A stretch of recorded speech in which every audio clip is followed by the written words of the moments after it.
Әлемдік және дәстүрлі діндер лидерлері съезі хатшылығының отырысына біздің елден 20-ға жуық делегация қатысады.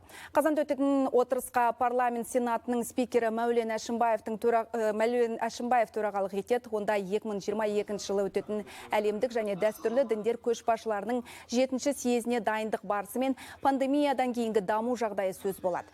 Дінаралық диалогқа қосқан үлесі үшін Астана халықаралық сыйлығын және әлемдік және дәстүрлі діндер лидерлері съезінің құрмет медалін беру қарастырылады.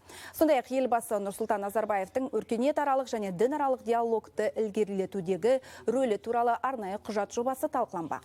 14-ші хатшылық құрамына шетелдік діни жетекшілер мен халықаралық орталықтар басшыларының өкілдері енген. 7-ші әлемдік және дәстүрлі діндер лидерлерінің съезіне 200-ге жуық делегация қатысады деп жоспарланып отыр.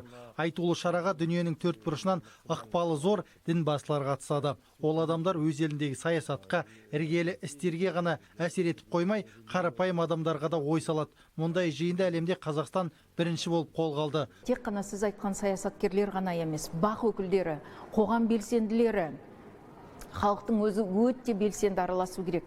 Неге? Өйткені көп жағдайда бүгінде теологиялық мәселелер саясаттандырылады. Бұл өте үлкен қауіп.